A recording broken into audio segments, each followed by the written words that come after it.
quirky, cruel, dangerous, and unreliable, as well as, people can sometimes be their opposites, direct, kindly, reassuring, and helpful. There was so much of Frank, and he was so contradictory, the whole of him so overwhelming, I had to deal with him in pieces. Although he made a convincing enough pretense of being my friend, I knew he didn't like me. He was a local hero, Frank Belanger, Esquire, injury law, a successful attorney in our town of Littleford. Because of our name, school kids are such mockers of names, we Belanger brothers were known as the Bad Angel Brothers. Frank was a tough opponent, but a good ally, very wealthy from the accumulation of contingency fees from personal injury and medical malpractice suits. Whiplash windfalls, he called them. He made no secret of his ambition, crowing to me when we were kids, "I want to be so rich I can shit money." He defended wounded, usually poor people, so justice was money, punishment was money, reward was money, morality was money, love was money. His admiring clients quoted his well-known remark with approval, "I bite people on the neck for a living." He'd plagiarized that, and other wisecracks, from a ruthless lawyer he'd worked for named Hoyt.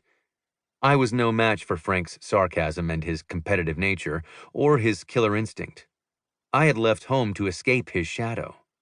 My work as a geologist kept me away, at first in the West, then in the wider world, a spell in Africa, later, my cobalt years, in the Northwest. Earlier, when I married Vida, I bought a house in town and returned more and more frequently as my mother aged and was cheered by visits.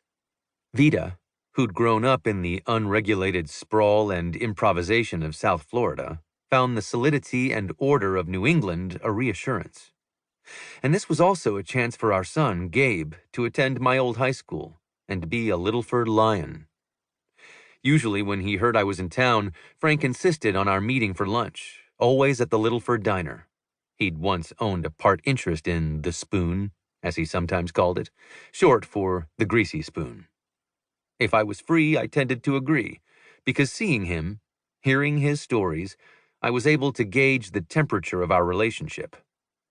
Family members have a special, untranslatable language of subtle gestures, finger play, winks, and nods, little insults, odd allusions and needling words that are devastating within the family, yet mean nothing to an outsider. But when Vida urged me to have lunch with him, I smiled and equivocated. And a few days later, I said flatly no, because of the way Frank himself asked in an email, framing it as a demand, putting lunch in the subject line with the date and time, and the message, "Be there."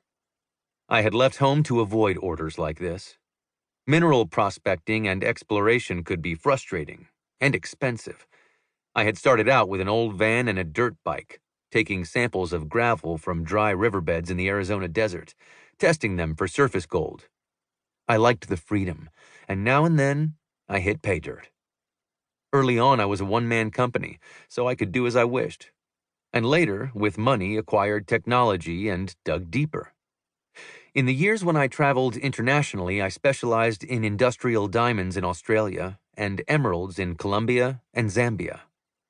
My contracts were sometimes with major conglomerates, which helped develop the claims, but even at my busiest, I was never subjected to any rigorous oversight. My success rate spoke for itself. I was trusted by the companies that hired me, and if I happened to be given orders, they were tactfully phrased. No one in the extractive industry ever loomed over me and said, "Be there."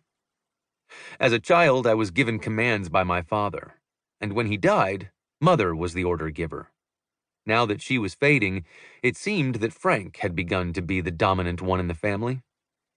I disliked his insistence, his barking an order, so I did not reply to this lunch invitation. I was well aware that my silence would annoy him, since he was used to being listened to and, more than that, obeyed, always getting his way.